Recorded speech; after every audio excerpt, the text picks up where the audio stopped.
नमस्कार, आप देख रहे हैं आर्यन न्यूज मेरे यानी राशि के साथ। तो शुरू करेंगे आज का बुलेटिन, लेकिन सबसे पहले नजर सुर्खियों पर। राजधानी में लॉन्च हुआ स्विच दिल्ली कैंपेन, लोगों में काफी उत्साह। एनडीएमसी की पहल, स्मार्ट सिटी के तर्ज पर अब स्मार्ट टॉयलेट्स की सुखद शुरुआत। 971 करोड़ की लागत में बनने जा रहा है नया संसद भवन। शहीदों की याद में इंडिया गेट में बना राष्ट्रीय शहीद स्मारक। अब आर्मी में महिलाएं और पुरुष बराबर, सुप्रीम कोर्ट का ऐतिहासिक फैसला। डीटीसी बस हुआ कैशलेस, राजधानी में आसान हुआ बस में सफर। 100 साल के बाद भी सैलानियों का चहीता इंडिया गेट। अब खबरें विस्तार से। प्रदूषण मुक्त दिल्ली के लिए दिल्ली सरकार की बेहतरीन पहल, इलेक्ट्रिक व्हीकल पॉलिसी। इस पॉलिसी के जरिए दिल्ली सरकार चला रही है स्विच दिल्ली कैंपेन। आइए जानते हैं हमारी इस खास रिपोर्ट के जरिए इस कैंपेन के बारे में। बढ़ते प्रदूषण को मद्देनजर रखते हुए दिल्ली सरकार ने अगस्त 2020 में इलेक्ट्रिक व्हीकल पॉलिसी को लागू किया है। इस पॉलिसी के अंतर्गत स्विच दिल्ली अभियान चलाया गया। इतना ही नहीं, जनता के फायदे की बात यह भी है कि इस पॉलिसी के अंतर्गत इलेक्ट्रिक व्हीकल खरीदने पर 30,000 से लेकर 1.5 लाख तक की प्रोत्साहन राशि दी जाएगी। इस योजना का लक्ष्य है 2024 तक कम से कम 25% व्हीकल्स को इलेक्ट्रॉनिक व्हीकल के दायरे में लाना। साथ ही कमर्शियल इलेक्ट्रॉनिक व्हीकल खरीदने के लिए लोन पर ब्याज में छूट दी जाएगी। बात करें चार्जिंग स्टेशंस की, तो पेट्रोल पंप की तरह ही सड़क किनारे मिलेंगे इलेक्ट्रिक व्हीकल चार्जिंग स्टेशंस भी। इसी के चलते एमसीडी ने काफी जगह भी फाइनल की हैं। ऐसी ही एक जगह है रफी मार्ग, जहां देश का पहला चार्जिंग स्टेशन बनकर तैयार है। रफी मार्ग चार्जिंग स्टेशन की तरह ही एनडीएमसी की मदद से सरकारी company EESL energy efficiency services limited ने नई दिल्ली इलाके में 65 स्थानों पर चार्जिंग स्टेशंस बनाकर तैयार किए हैं। चार्जिंग मशीन को आसानी से इस्तेमाल करने के लिए इलेक्ट्रीफाई नाम का एक मोबाइल ऐप भी तैयार हो गया है, जिसकी मदद से आप चार्जिंग स्टेशन पर जाकर खुद ही मशीन को ऑपरेट कर गाड़ी की बैटरी चार्ज कर सकते हैं और ई-पेमेंट के जरिए चार्जिंग शुल्क भी भर सकेंगे। दिल्ली सरकार के परिवहन मंत्री कैलाश गहलोत का कहना है कि दिल्ली सरकार का लक्ष्य है हर 3 किलोमीटर में एक चार्जिंग स्टेशन हो। आइए अब जानते हैं कि जनता का क्या कहना है इलेक्ट्रिक व्हीकल पॉलिसी और चार्जिंग स्टेशन के बारे में। ये बहुत अच्छा कदम उठाया गडकरी जी ने। हम तो खुद ट्रेवल्स उसमें ट्रांसपोर्ट भवन में ही काम करते हैं। ये ट्रांसपोर्ट भवन में लगी हुई है। गडकरी साहब ने सब जगह यही गाड़ी दी अपने ऑफिस में। तो बहुत अच्छा कदम है ये पोल्यूशन के लिए। दिल्ली में पोल्यूशन बढ़ भी रहा है बहुत, तो बहुत अच्छी कदम है, बहुत ही अच्छा कदम है ये बहुत बढ़िया चीज़ है, बहुत अच्छी चीज़ लेकर आई है गवर्नमेंट। इससे हमारे जो एनवायरनमेंट है वो साफ़ रहेगा, अच्छा रहेगा। और जो दिल्ली का पोल्यूशन लेवल जो है वो आज आप देखते हो क्या जा रहा है, लोगों के अंदर फेफड़ों सांस की बीमारियाँ हो रही है। बैटरी से नो पोल्यूशन, जीरो पोल्यूशन है और ग्रीनरी, पहली बात। दूसरी बात, आप ये पेट्रोल डीजलों के प्राइस हैं, रेट बढ़े जा रहे हैं, उसको भी कंट्रोल हो सकता है। तीसरी सबसे बड़ी बात ये है, लगभग 1 रुपया पर परसेंटेज पे चार्ज होती है गाड़ी और बहुत बेस्ट है। इसमें 3 चीज़ें जो होनी चाहिए वो हो जाए तो ये सक्सेस होएगी। सबसे बड़ी चीज़, जैसे गाड़ी चलती है 155 दिखाती है, 140 के आसपास चलती है, ये इसका किलोमीटर बढ़ जाए, इसका किलोमीटर बढ़ा के 300 के लगभग चल जाए। दूसरी बात, चार्जिंग स्टेशन जो है हर जगह खोल दिए हैं। दिल्ली, अभी नई दिल्ली जोन में ज़्यादा हैं, धीरे धीरे खुल रहे हैं, लेकिन हर बॉर्डर पे खुल जाएं। और सबसे तीसरी बड़ी बात जो है, इसका जो टाइम है वो 1 घंटा 1.5 घंटा लेता है ये। और 1.5 घंटा ना लेके अगर आधे घंटे में हो जाए तो इससे बेस्ट चीज़ कुछ हो नहीं सकती। इससे बेस्ट चीज़ कुछ हो नहीं सकती मैडम, मैं बता रहा हूँ। आने वाले फ्यूचर के लिए हम लोग लंदन जाते हैं, इंग्लैंड जाते हैं, हम लोग लंदन सब भूल जाएंगे, सब कहेंगे दिल्ली चलो। एक समय था जब लोगों को खुले में शौच करना पड़ता था, लेकिन आज एनडीएमसी यानी न्यू दिल्ली म्यूनिसिपल काउंसिल द्वारा स्मार्ट सिटी के तर्ज पर काफी जगहों पर स्मार्ट टॉयलेट्स की सुखद शुरुआत की गई है। आइए इस रिपोर्ट के जरिए हम जानते हैं हमारी संवाददाता शिवानी से कि एनडीएमसी टॉयलेट्स में के स्मार्ट टॉयलेट्स में क्या है खास। दिल्ली कितनी बदल गई है इसका पता चलता है एनडीएमसी स्मार्ट टॉयलेट से। आपने स्मार्ट साइकिल तो सुनी होगी, स्मार्ट घर भी सुना होगा, स्मार्ट लाइटिंग भी सुनी होगी। क्या आपने स्मार्ट टॉयलेट सुना है? जी हाँ, मैं रफ़ी मार्ग में स्थित स्मार्ट टॉयलेट के आगे खड़ी हूँ, जो एनडीएमसी के द्वारा बनाए गए हैं। पूरी दिल्ली में ये 110 टॉयलेट है, जिसमें रेस्ट रूम है, एटीएम है, वाटर एटीएम है और साथ ही साथ डॉक्टर के क्लिनिक्स भी हैं। डॉक्टर के क्लिनिक्स में कई प्रकार के टेस्टों की सुविधाएं भी दी गई हैं और महिलाओं के लिए सैनिटरी पैड की भी सुविधाएं दी गई हैं। सड़क किनारे बनाए गए इन स्मार्ट टॉयलेट्स में बहुत सी सुविधाएं मौजूद हैं। स्मार्ट सिटी के अंतर्गत स्मार्ट टॉयलेट्स का प्रोजेक्ट करीब 600-700 करोड़ की लागत का है। इसी प्रोजेक्ट के तहत एनडीएमसी हेल्थ कॉर्नर भी शुरू करने जा रही है, जिसमें एनडीएमसी के पैथोलॉजिस्ट बैठेंगे और इन हेल्थ कॉर्नर्स में ब्लड टेस्ट के साथ साथ 40 अन्य टेस्ट भी CGHS रेट पर लोग करा सकेंगे।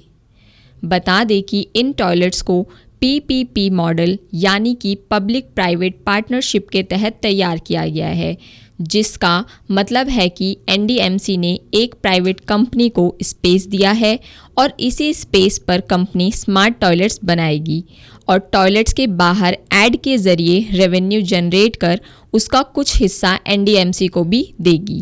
एनडीएमसी के द्वारा जो ये टॉयलेट्स बने गए हैं ये काफ़ी अच्छे गए हैं। साफ़ सफाई का बहुत ही ज़्यादा अच्छे से ध्यान रखा जाता है। और मैं शिवानी, कैमरामैन राहुल के साथ Arya news. Made in India के इतने चर्चे हैं और अब भारत को भारतीयों द्वारा बनाया गया नया संसद भवन मिलने जा रहा है। दरअसल सितंबर 2019 में ही सेंट्रल विस्टा प्रोजेक्ट की घोषणा कर दी गई थी। इस प्रोजेक्ट के चलते हम जल्द ही त्रिकोण आकार के नए संसद भवन को देख पाएंगे। इस प्रोजेक्ट पर काम जोर और शोरों से चल रहा है। आइए चलते हैं और डिटेल में जानते हैं इस प्रोजेक्ट के बारे में हमारी संवाददाता स्नेहा से। सेंट्रल विस्टा राजपथ के दोनों तरफ के इलाके को कहते हैं। इंडिया गेट से राष्ट्रपति भवन की ओर करीब 3 किलोमीटर का ये सीधा रास्ता और इसके दायरे में आने वाली इमारतें जैसे कृषि भवन, निर्माण भवन से लेकर संसद भवन, north block, south block, Raisina hills पर मौजूद राष्ट्रपति भवन तक का पूरा इलाका सेंट्रल विस्टा कहलाता है। इसके अलावा national museum, national archives, Indira Gandhi national centre for arts, उद्योग भवन, बीकानेर हाउस, हैदराबाद हाउस, निर्माण भवन और जवाहर भवन भी सेंट्रल विस्टा का ही हिस्सा हैं। सेंट्रल विस्टा रीडेवलपमेंट प्रोजेक्ट केंद्र सरकार के इस पूरे इलाके को रेनोवेट करने की योजना को कहा जाता है। नया संसद भवन जब बनेगा तब हमारा देश उस टाइम 75वीं वर्षगांठ मनाएगा। जैसा कि आप सभी देख सकते हैं कि नए संसद भवन का बनने की प्रक्रिया शुरू हो चुकी है और इसके बनने की उम्मीद अगस्त 2022 तक की है। तो हम देखना ये चाहेंगे कि नया संसद भवन हमारे लिए कैसा होता है। इसको रीडेवलपमेंट किया गया है पूरी तरह से और इसमें नए सीटों की व्यवस्था की जाएगी। मैं स्नेहा, कैमरा पर्सन शिवानी के साथ आर्या न्यूज़। आज हम सब देश में सुरक्षित हैं क्योंकि देश की सरहद पर जवान हमारी सुरक्षा के लिए तैनात हैं। न जाने कितने जवानों ने देश के लिए शहादत दी है, लेकिन क्या आप उन शहीद जवानों को उनके नाम से भी जानते हैं? नहीं ना, क्योंकि शायद आप भी राष्ट्रीय शहीद स्मारक नहीं गए। राष्ट्रीय शहीद स्मारक बनाया ही इसलिए गया है ताकि हम सब अपने जवानों को उनकी शहादत के लिए नमन कर सकें। आइए जानते हैं हमारी इस खास रिपोर्ट के जरिए नेशनल वॉर मेमोरियल के बारे में। देश का पहला राष्ट्रीय शहीद स्मारक इंडिया गेट के नज़दीक करीब 40 एकड़ में बना है। स्मारक बनाने की मांग करीब 60 साल पुरानी थी, लेकिन इस पुकार को मंजूरी साल 2015 में मिली। इस स्मारक में 25,000 से अधिक सैनिकों के नाम स्मारक की 16 दीवारों पर उकेरे गए हैं। राष्ट्रीय युद्ध स्मारक का निर्माण चक्रव्यूह फॉर्मेशन की प्रेरणा को लेकर बनाया गया है, इसलिए इसमें 4 चक्र बनाए गए हैं। अमर चक्र, जिसमें अमर ज्योति जलेगी। वीरता चक्र, जिसमें सेना यानी कि थल, वायु, नौसेना द्वारा लड़ी गई 6 अहम लड़ाइयों का वर्णन है। त्याग चक्र, जिसमें हमारे 25,000 से अधिक शहीद जवानों के नाम हैं, और साथ ही सुरक्षा चक्र, जिसमें 695 पेड़ हैं जो हमारे देश की रक्षा में तैनात जवानों को दर्शाते हैं। स्मारक में एंट्री निःशुल्क है और हर रोज यहाँ सूर्यास्त से ठीक पहले रिट्रीट सेरेमनी होगी और रविवार सुबह 9:50 पर चेंज ऑफ गार्ड सेरेमनी होगी जो करीब आधे घंटे चलेगी। इसके अतिरिक्त आप नेशनल वॉर मेमोरियल यानी कि राष्ट्रीय शहीद स्मारक ऐप के जरिए शहीदों के नाम से सर्च कर उनके मेमोरियल कहाँ दर्ज है ये खोज पाएंगे, क्योंकि स्मारक काफ़ी बड़े क्षेत्र में फैला है। इसलिए शहीदों का नाम आपको खोजने में दिक्कत ना हो, इसीलिए आप ऐप की मदद ले सकते हैं। भारतीय संविधान में बिना भेदभाव के सबको बराबरी का हक मिला है, लेकिन अभी भी आर्मी में जेंडर बेस्ड डिस्क्रिमिनेशन था।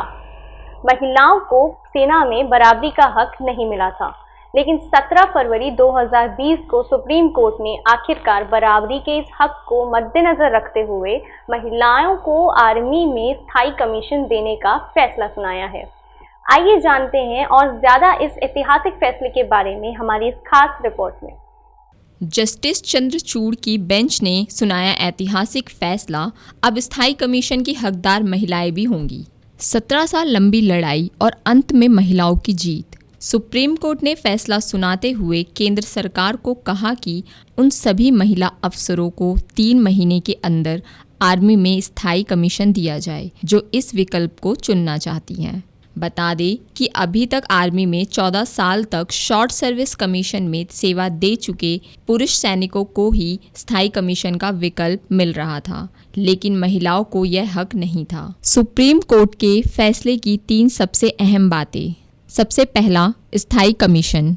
शॉर्ट सर्विस कमीशन के तहत आने वाली सभी महिला अफसर स्थायी कमीशन की हकदार होंगी। सुप्रीम कोर्ट ने कहा कि शॉर्ट सर्विस कमीशन के तहत 14 साल से कम और उससे ज़्यादा सेवाएं दे चुकी महिला अफसरों को परमानेंट कमीशन का मौका दिया जाए। दूसरा, कॉम्बैट रोल।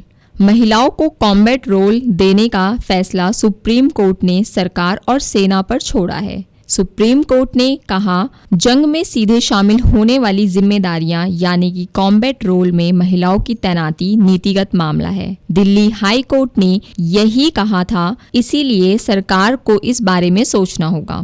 तीसरा, कमांड पोस्टिंग। सुप्रीम कोर्ट ने कहा है, थल सेना में महिला अफसरों को कमांड पोस्टिंग नहीं देने पर पूरी तरह से रोक लगाना बेतुका है और बराबरी के अधिकार के खिलाफ है। महिलाओं को कमांड पोस्टिंग का अधिकार मिले। कमांड पोस्टिंग यानी कि किसी यूनिट, कोर या कमान का नेतृत्व करने वाली पोस्टिंग। इस मामले में महिला अफसरों की ओर से पैरवी कर चुकी वकील मीनाक्षी लेखी ने कहा, यह अदालत का शानदार फैसला है। अदालत ने स्थायी कमीशन लागू करा दिया है और इसे लागू नहीं करना चाह रही अथॉरिटीज़ को फटकार लगाई है। सेना की लेफ्टिनेंट कर्नल सीमा सिंह ने कहा है कि यह प्रगतिशील और ऐतिहासिक फैसला है। इससे महिलाओं को बराबरी का मौका मिलेगा। इस ऐतिहासिक फैसले पर आइए जानते हैं युवाओं की राय। आपका नाम? मेरा नाम प्रेरणा शर्मा है और मैं एक एथलीट हूँ। सुप्रीम कोर्ट का ये बहुत बड़ा फैसला है महिलाओं के लिए कि उन्होंने इतना बड़ा कदम उठाया। जैसे कि आपने देखा, हर एक क्षेत्र में महिलाएं कंधे से कंधे मिलाकर चल रही है। इस क्षेत्र में भी उन्हें आगे अपनी शक्तियाँ दिखाने की, अपनी मेहनत दिखाने का और अपना एक लेवल पाने का अच्छा मौका मिला है। और आपका? अगर इसी प्रकार सुप्रीम कोर्ट ऐसे ही फैसले सुनाते रहेंगी औरतों के लिए, वुमेंस के लिए, तो हमारा देश ज़्यादा पीछे नहीं रहेगा। जल्द से जल्द वो भी एक, जैसे मेंस भी एक वहाँ तक पहुँच गए हैं, गर्ल्स भी वैसे ही पहुँच जाएंगे उसी के बराबर। वो भी कंधे से कंधा मिला के उनके बराबरी कर सकती हैं, वो भी किसी से कम नहीं है। हमारे देश को जैसे पुरुष प्रधान देश माना जाता है, लेकिन अभी भी कहीं ना कहीं महिलाओं के लिए उनके स्थान अभी कम है। तो ऐसे में महिलाओं के इस कोर्ट ने जो महिलाओं के पक्ष में फैसला सुनाया है, वो क्या सही है? सही है, क्योंकि हमें भी तो मौका मिलना चाहिए। हम भी तो कुछ करके दिखा सकते हैं। जब गर्ल्स को मौका ही नहीं मिलेगा तो कहाँ से करके दिखाएंगे? अब मौका मिला तो दिखाएंगे करके। तो जैसा कि आप सब सुन सकते हैं और देख सकते हैं कि महिलाओं के पक्ष में जो कोर्ट ने फैसला सुनाया था, उससे ज़्यादा महिलाएं खुश हैं और महिलाओं को हर पक्ष में उनके लिए स्थान मिलना चाहिए। मैं स्नेहा, कैमरामैन राहुल के साथ, आर्या न्यूज़। ट्रेन और प्लेन की टिकट तो हम ई टिकट के जरिए बुक कर ही लेते थे, लेकिन क्या आपने कभी सोचा है कि बस की टिकट भी अब आप ई टिकट के जरिए बुक कर पाएंगे और अपने सफ़र को और आसान बना सकेंगे? जी हाँ, दिल्ली सरकार ने अब ये भी संभव कर दिया डीटीसी के ऐप के थ्रू। और अगर आप दिल्ली की दूसरी सबसे बड़ी लाइफलाइन यानी डीटीसी बस में सफ़र करते हैं तो आप हमारी इस एक्सक्लूसिव रिपोर्ट को ज़रूर देखें और जानें डिटेल में इस ऐप के बारे में। जैसा कि आप देख सकते हैं, मैं बरोड़ा बस स्टैंड के बाहर खड़ा हुआ हूँ और आज मैं आपको ये खबर देने आया हूँ कि दिल्ली सरकार के ट्रांसपोर्ट डिपार्टमेंट की तरफ से डीटीसी की बसों में ई टिकट यानी ई पास जारी किया जा चुका है।